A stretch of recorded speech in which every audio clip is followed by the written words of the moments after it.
maxaa kalifay inay kasoo muuqan waayaan meelaha ugu sarreeya kooxaha markay kubadaha ka fadhiistaan.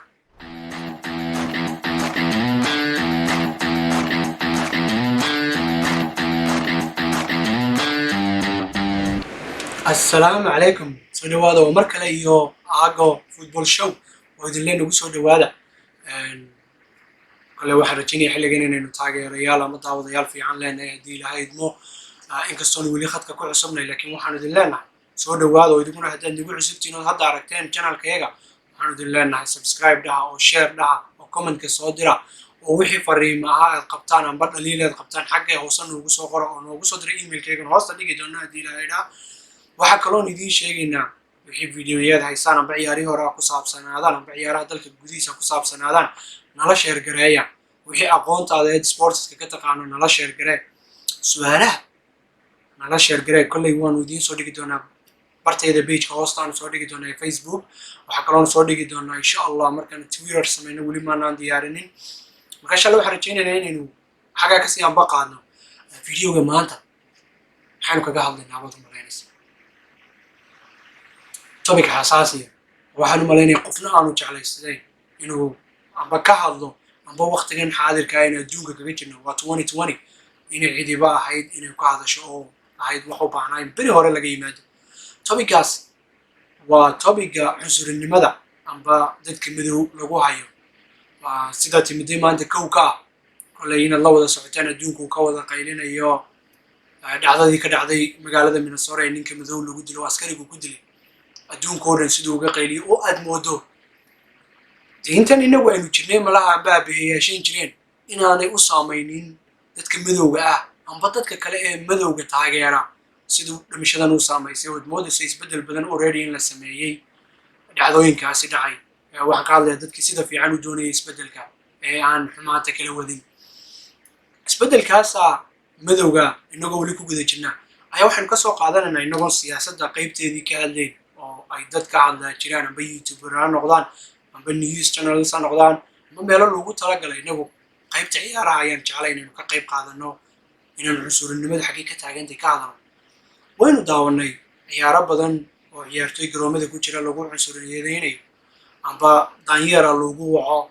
amba moos amba muus kolba sida u taqaanaana lagu soo tuuro amba waxyaabo badan oo ciyaartoygaas kalarkiisa caddaynaya inuu ka duwan yahay kalarka qofka caddaanka ah oo lagu yeesayo hoos loogu dhigayo ayaynu aragnayo hadda ka hor. amba mar kastaba yurub oo dhan meesha doonto tago oo ka jirta amba waddamada carabta ama meelaha qaar ka jirta cunsurinimadaasi. midda labaad oo ciyaartoygan garoonka ciyaaraya taageerayaashu ay ku hayaan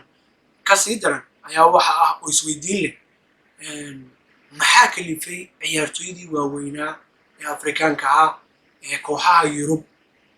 amba kooxaha africa amba waddanada yurub u ciyaaray ee meelaha ugu sarreeya adduunka ka gaadhay ee nambaro badan oo koobabaa ku guulaystay kabtanna ka soo ahaa ciyaartoydii ugu magaca weyn ugu maamuuskii sharafta badan ka ahaa, maxaa kalifay inay kasoo muuqan waayaan meelaha ugu sarreeya kooxaha markay kubadaha ka fadhiistaan. halka ciyaartoyga caddaanka ah xataa haddaanu ahayn ciyaartoy magaciisu sarreeyey amba koox kabtan ka soo ahaa amba koobaba ku guulaystay uu noqdaa mid ay u fududaato shaqo weyn inuu ka qabto kooxaha waaweyn koox yar iska daaya. talow maxaa tusaale inooga ah? maxaase kalifaya? ma waxay kula tahay inaanay iskuul u tegin ciyaartoyga madowgii si ay tababar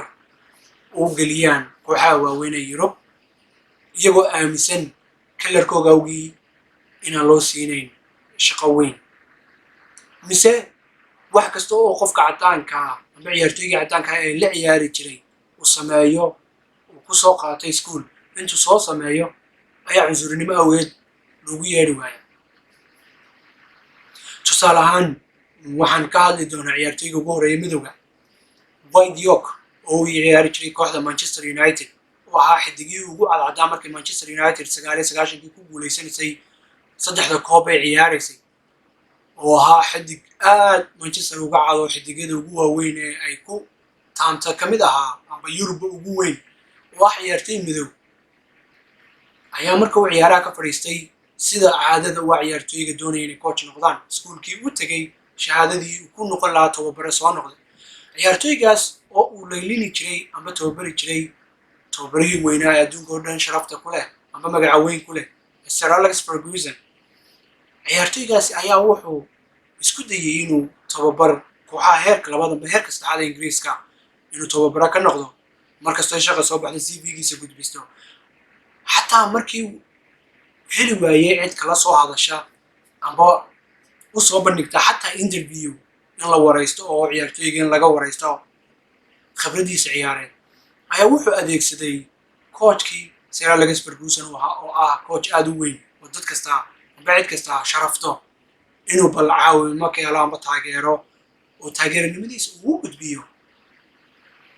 awnarada amba dadka iska leh kooxaha laakiin waxaad moodaa inaan wax guulaan xaggaa ka helin oo nin kasta faylkiisa xagga dambe la iska dhigo tusaalaha labaad aynu soo qaadanaynaa waxaa ka mid ah laacibkii weynaayay waddanka Faransiiska iyo kooxda Arsenal Patrick Vieira sidoo kale laacibkii weynaayay Thierry Henry ee kooxda Arsenal iyo waddanka Faransiiska oo labaduba kabtan ka soo noqday Faransiiska iyo Arsenal labadooduba markay ciyaaraha fadhiisteen labadooduba chance uma helin inay coach ka noqdaan kooxda Arsenal iyagoo time-ku saamaxayay maadaama uu layliyoogii amba macalinkoogii weynaa Arsene Wenger uu ka tegey kooxda oo kooxdaasi ay isku bedeshay laba tababare oo Spanish ah maxaa kalifay markii koowaad garanay tababarihii koowaad ee Spanishka haddii aan tusaale kasoo qaado markii labaad waxay magacaabeen Arteta oo ahaa tababare ku-xigeenka kooxda Manchester City Arteta kooxda Arsenal wuxuu u ciyaaray 3-4 sannadood muddo gaaraysa oon badnayn markuu ciyaaraha kasii fadhiisanay laakiin marka labada nin ee kale ee Henry iyo Vieira lasoo barbar dhigo way kaga taariikh iyo magacba weeyeen koobna kaga badan yihiin Arsenal marka laga hadlayo Arteta maxaa ku kalifay inuu si yar oo fudud u helo shaqada Arsenal Henry oo waddanka Belgium oo World Cup semi-finalka soo gaaray tababare ku-xigeenka amba Vieira oo waddanka Faransiiska kooxda Nice ka ah tababare u noqon waayeen labaduba tababare koowaad ah u noqon waayeen dad shaqada loo soo bandhigo amba interviewga u gala waxaan u arkaa taasi shakhsiyan haddaan ka hadlo aan ugu inay tahay cunsurinimo amba kalarko iminkoo kale haddaynu eegno laacibadii kooxda Liverpool iyo Chelsea waa Steven Gerrard iyo Frank Lampard oo labaduba ka fadhiistay hal sano ka hor waqtiga ay tababaro ka noqdeen laba kooxood oo waaweyn oo midna Derby County oo koox weyn oo taariikh weyn ku leh Ingiriiska ahaato heerka labaad waqtigan xaadirka laakiin taariikh weyn waddanka Ingiriiska ku leh iyo Rangers oo ahba kooxda ugu koobka iyo horyaalka badan leh waddanka Scotland labadooduba laba macallin ka noqdeen iyagoo khibrad badan lahayn actually aan wax khibradaba lahayn ma kula tahay marka inay kalarkooga ku heleen oo maadaama oo ay caddaan yihiin magac weynna soo lahaayeen ay uga fududahay inay iyagu helaan shaqada tababarnimo ee kooxaha waaweyn taawada arrinkani waa arrin aan loo arki karin inuu yahay khibrad uu leeyahay ciyaartooygu amba macalinkan soo baxaya laakiin waa arrin fikrad ahaan aan u arko inuu yahay qofkan siduu u eeg yahay qofkan backgroundkiisu waa xalkeen marka waxyaabahaas cunsurinimada ee ku saabsan kubadda iyo tababarayaashada iyo ciyaartooyga waxaan jeclay inaynu sheergarayno inaynu ka wada hadalno sidii wax loo horumarin lahaa taageerayaashu sidii wax uga qaban lahaayeen marka waxaan rajaynayaa inaad idinkuna fikrad ahaantiina soo gudbisataan ood nagala xidhiidhaan commentka hoose emailkayga hoostaan ku qori doonaa noo soo dira fariimihiina sidan hore idinku sheegnayba kolley youtube-kaygu waa youtube weli cusub oo aan lugaha ku taagnayn waxaan rajaynaynaa wixii dhaliila inaad noo soo gudbisaan wixii wax laga bedelay hadday noqoto qaab duubista hadday noqoto qaabka nuu soo gudbinayna ciyaaraha markaa nala soo xidhiidho noo soo gudbiya iminkana waxaa idin leenahay sidaa iyo aragti dambe iyo agga football show insha allah bye